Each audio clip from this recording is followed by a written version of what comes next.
6월 3일 이번 대선에는 지금은 이재명입니다. 진짜 대한민국 아닙니까? 미래 산업을 선도하고 K관광의 중심으로 거듭날 강원에서 박찬대 인사드립니다. 먼저 우리 강원도와 우리 횡성의 공약부터 말씀드리고, 그리고 이번 대선의 의미, 그리고 이재명은 어떤 정치인인가, 우리 횡성 국민과 강원 도민을 위해서, 우리 대한민국을 위해서 어떤 일을 할 것인가에 대해서 여러분과 함께 말씀 나눠보겠습니다. 우리 강원도는 국경의 끝이 아니라 대한민국의 미래 그 출발점 아닙니까? 접경지역, 산간지역이라는 불편한 꼬리표 대신 이제는 전략지역, 대한민국의 핵심 지역이라는 이름을 붙여야 할 때입니다. 그렇죠? 수도권과 단절된 교통, 수도권의 우선순위가 밀린 투자, 또 수도권에 집중된 기회, 그러나 지금은 강원의 기회가 필요하고 이제는 바뀌어야 합니다. 남북 평화경제의 교두보, 그린에너지의 허브, 디지털 농업의 시범지, 수도권의 배후가 아닌 대한민국 성장의 선봉이 바로 강원도입니다. 그렇지 않습니까? 강원도가 앞장서면 대한민국이 바뀝니다. 강원도에서 이재명이 승리하면 대한민국이 크게 앞서 나갈 텐데 여러분 동의하십니까? 민주당이 이재명과 함께 강원을 진짜 특별하게 통째로 바꿀 것입니다. 가깝지만 늘 소외되었던 횡성, 이제 미래로 도약시키겠습니다. 서원주에서 횡성까지 수도권 전철을 연결해서 횡성으로 기업과 인구가 모이게 하겠습니다. 사람들이 모여드는 마을, 사람들이 모여드는 공동체 횡성 같이 만드시겠습니까? 이 모빌리티 산업을 횡성의 성장 동력으로 삼아 횡성을 청년들이 돌아오는 도시로 만들겠습니다. 강원 내륙선, 원주와 횡성과 홍천과 춘천과 철원을 연결하는 강원 내륙선 철도 건설로 횡성을 더 편리한 교통과 물류, 환경을 갖춘 도시로 만들겠습니다. 여러분 함께 해주실 겁니까? 이재명이 할 수 있겠습니까? 예, 그렇습니다. 우리 횡성이 사람이 모여들고 물류가 넘쳐나고 청년들이 함께하는 그런 도시로 만들겠습니다. 그러기 위해서는 이번 6.3 대선에서 우리가 이겨야 합니다. 반드시 이겨야 합니다. 우리 횡성 국민 여러분, 강원 도민 여러분, 이번 6.3 대선이 어떠한 대선입니까? 우리 허영 의원도 이강재 전 지사도 말씀하셨지만 이번 6.3 대선은 헌정을 수호하는 세력과 헌정을 파괴하는 집단의 대결입니다. 내란을 극복했던 국민과 소수의 특권, 극우 기득권 집단의 대결 아닙니까? 12.3 내란을 종식하고 민주주의를 지키려는 세력과 아직도 제2, 제3, 어쩌면 제4, 제5의 내란을 획책하고 우리가 만든 민주주의를 짓밟으려는 집단의 대결입니다. 대한민국의 헌법과 민주주의 그리고 주권자 국민을 지키는 선거가 이번 6.3 대선입니다. 그렇지 않습니까 여러분? 위대한 빛의 혁명을 수행하고 계신 국민들과 함께 기필코 대선 승리, 반드시 정권교체로 완전히 새로운 대한민국, 진짜 대한민국을 만들어야 합니다. 횡성 국민 여러분 힘을 모아 주시겠습니까? 국민의 손으로 진짜 대한민국을 완성해 주십시오. 이번에 완전한 정권교체로 내란을 완전히 종식하고 빛의 빛의 혁명을 완수해야 합니다. 위대한 대한민국의 승리하는 진짜 대한민국을 만들어야 합니다. 진짜 대한민국을 위해 이재명과 민주당을 선택해 주십시오. 여러분, 질문 하나 하겠습니다. 우리 대한민국 70년 동안 일제 강점 이후의 그 아픔, 동족 상잔의 그 폐허, 그리고 가난, 무지, 못배움 다 근면으로 이겨내고 우리 아버지 어머니들이 저희들을 키운 것처럼 우리들도 열심히 노력해서 세계 10대 경제 강국을 만들지 않았습니까? 총칼을 앞세운 군사 독재에 저항하며 피 흘린 민주시민들에 의해 전 세계에 유례가 없는 민주주의 완성하지 않았습니까? 2차 세계대전 이후에 산업화와 민주화를 이루어낸 유일한 나라 어디입니까? 우리 대한민국 아닙니까?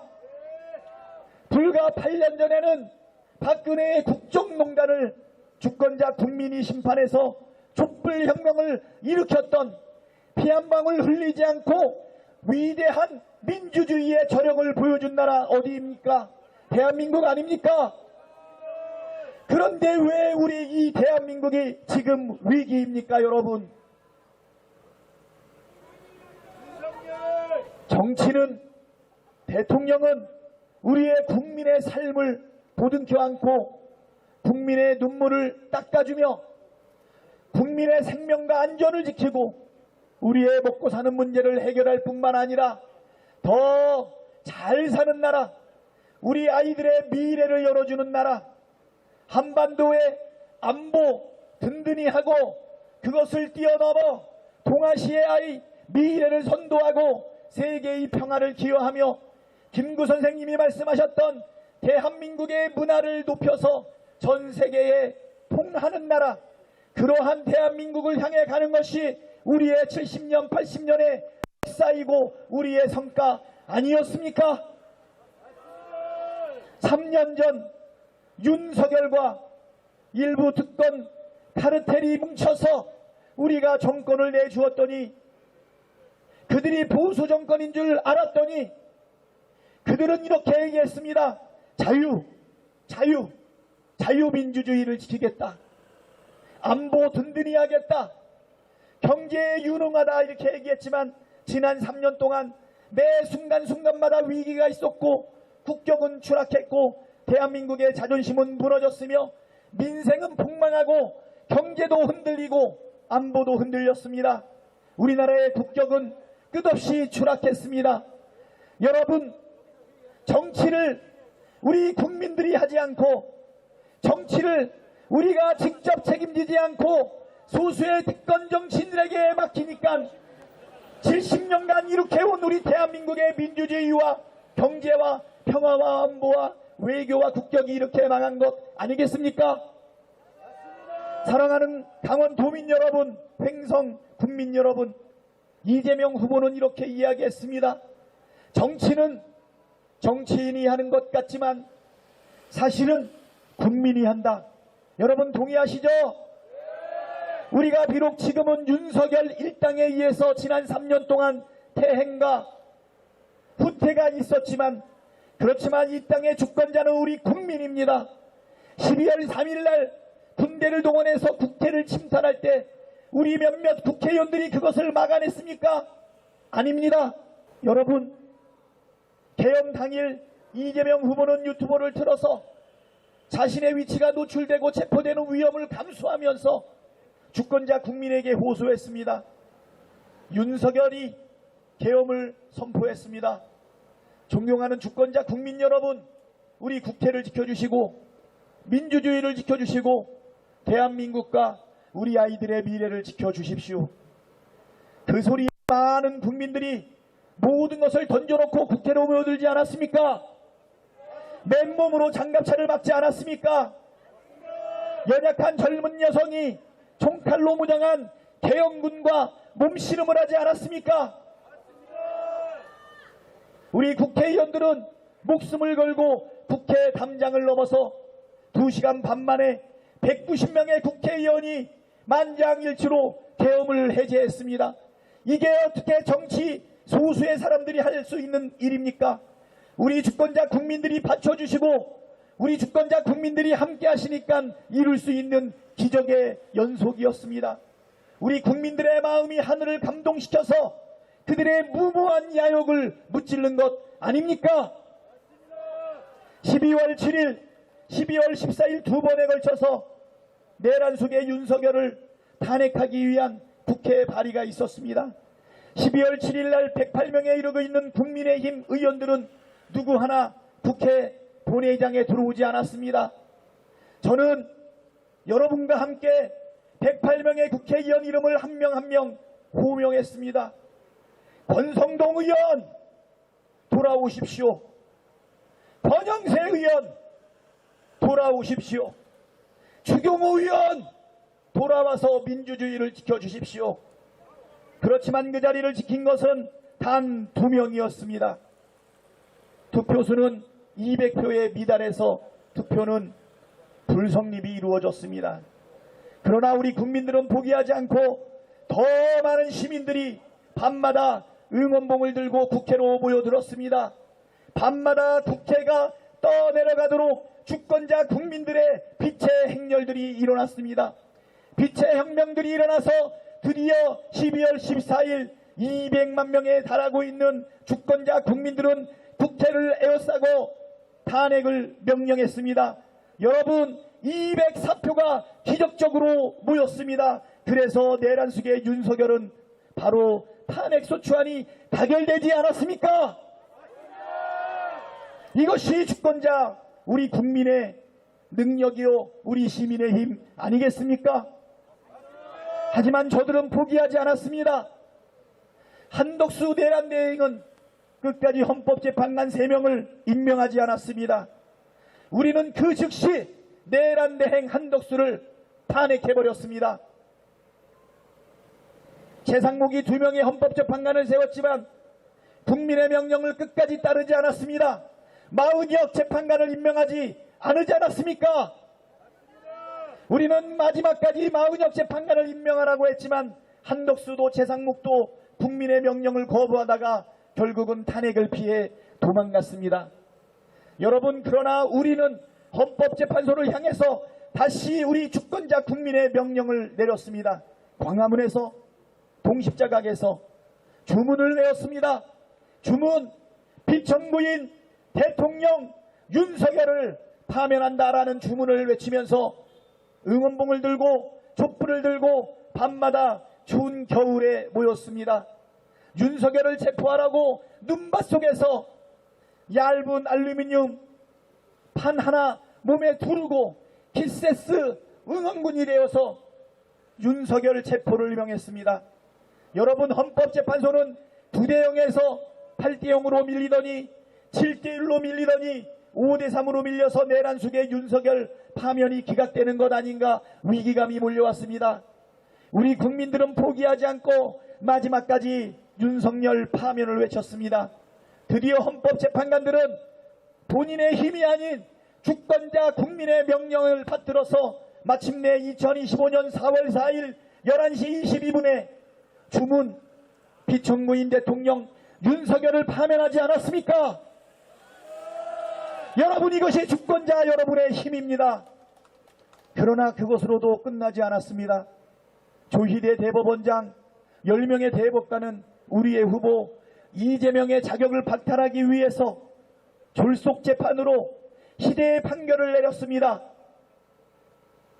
파기환송하지 않았습니까? 서울고법은 그것을 받아서 대선 기간에 빨리 재판을 진행하고 그대로 대법원에서 후보 자격을 박탈하는 판결을 도모했지만 우리 국민들은 그것을 좌시하지 않았습니다.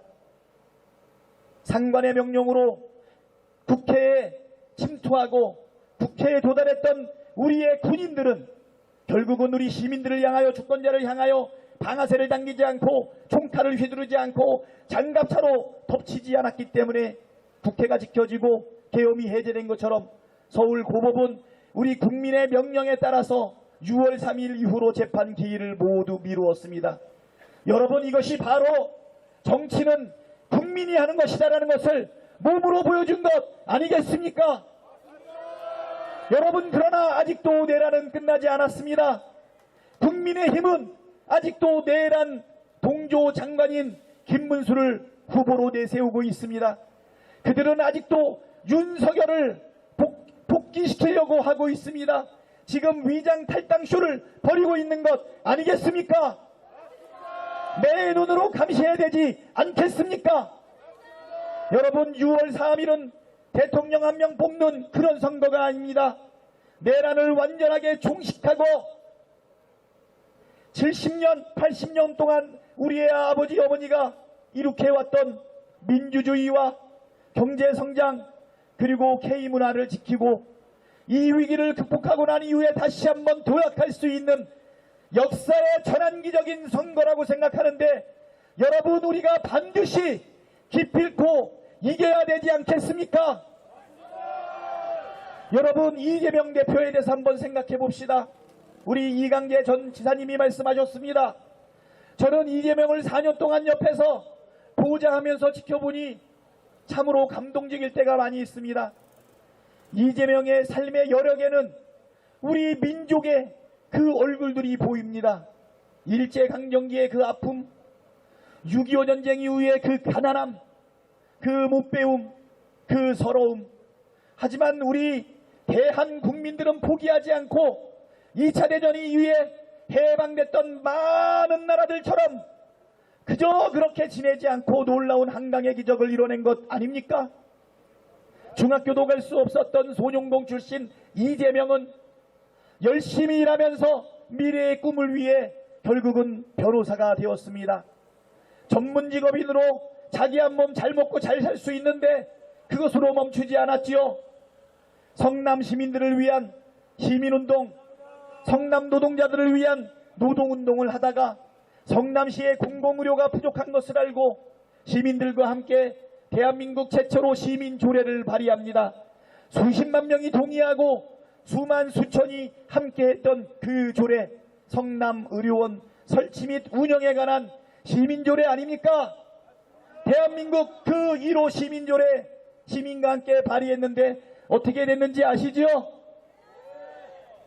시민들이 정치에 관여하고 시민들이 정치하는 것 눈뜨고 볼 수 없다는 성남시의회 몇몇 의원들은 불과 47초 만에 그 조례를 부결시켰습니다. 그때 울부짖으며 피눈물 흘리는 이재명 사진 보셨습니까?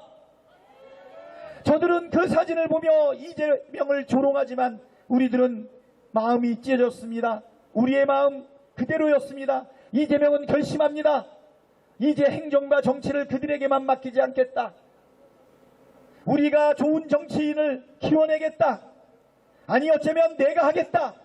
그 마음을 먹고 이재명은 2006년과 2008년에 두 번의 실패를 이겨내고 2010년에 드디어 성남시장이 됩니다.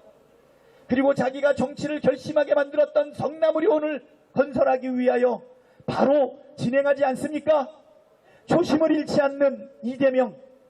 그 이재명이 만들었던 성남의료원은 마침 코로나 상황에서 얼마나 우리 경기도민과 성남 시민들의 생명과 그리고 건강을 지켜내지 않았습니까? 이재명의 정책은 그런 것입니다. 이재명의 생애는 우리 민족의 그 고난을 이겨낸 근면하고 기적을 이뤄낸 그 모습과 같지 않습니까? 가난해서 중학교를 가지 못했던 이재명은 교복을 입어보지 못했습니다. 중앙대학교에 입학하는 날 정말 일제시대 때 입을 것 같은 그런 교복을 입고 찍은 사진 자랑스럽게 보여줬는데 멋있었습니까? 사실 촌스러웠죠?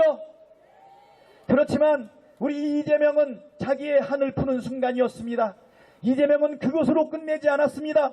우리 성남의 아이들한테도 교복 한 벌만큼은 성남시가 만들어줘야 되는 것 아니냐. 그게 바로 무상교육, 무상교복 정책이었습니다.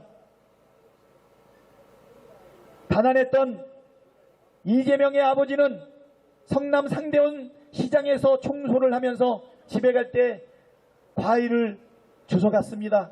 상한 과일, 버린 과일, 싱싱하지 않은 과일. 그 과일을 먹으면서 이재명은 어떤 마음이었을까요? 변호사가 된 이재명은 넉넉히 그 과일을 사 먹을 수 있었지만 시장이 된 이재명은 성남의 어린아이들에게 싱싱한 과일을 공급하고 싶다. 그게 이재명의 정책이었습니다. 공장을 다니면서 공부하고 싶었지만 독서실 갈 돈도 없었던 이재명, 시장이 되고 난 다음에 연애 포기, 출산 포기, 결혼 포기하는 우리 젊은이들, 미래를 준비해야 되는 우리 젊은이들이 생활비를 벌기 위해서, 학비를 벌기 위해서 일하는 그 현실이 안타까워서 그들 손에 단돈 10만 원이라도 쥐어주고 싶었던 이재명.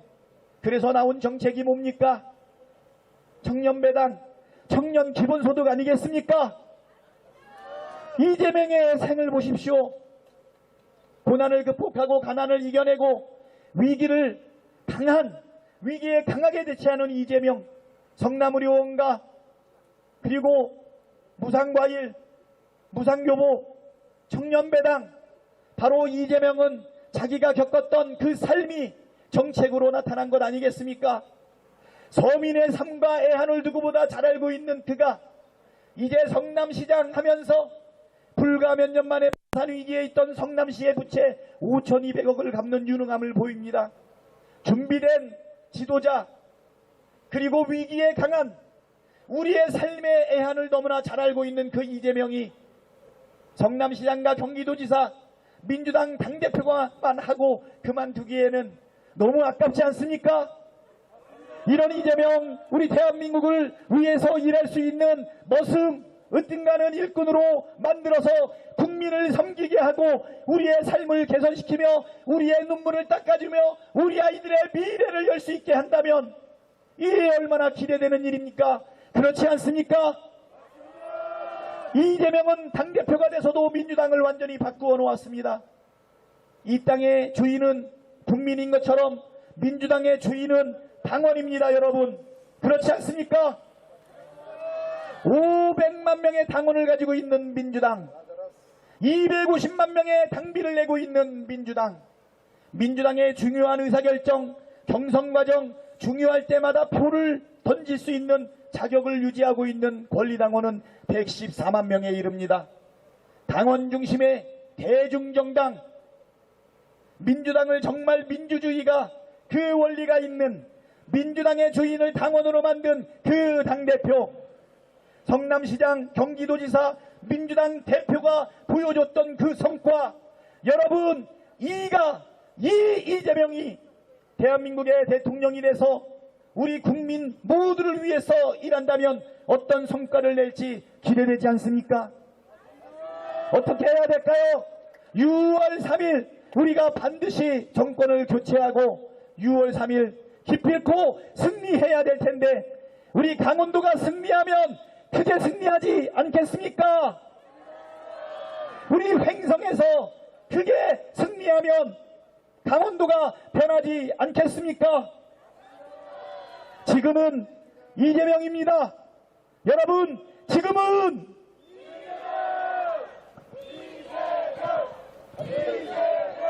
다음은 이광재도 있고 다음은 허영도 있습니다. 여러분, 그 놀라운 승리의 첫발을 우리 강원 횡성에서 해 주시겠습니까?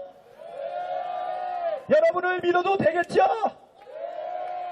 더 말하고 싶지만 목이 아파서 더 이상 말할 수가 없습니다. 여러분, 저는 온 목소리 다 던져서 땀 한 방울까지 다 던져서 민주당의 승리, 국민의 승리를 이끌어내려고 하는데 여러분도 그렇게 해주실 수 있습니까? 우리의 승리를 위해서 함께 나아갑시다. 사랑하고 존경합니다. 감사합니다. 용광로보다도 뜨거운 열정으로 말씀해주신 박찬대 대표님께 큰 환호성과 박수 부탁드립니다.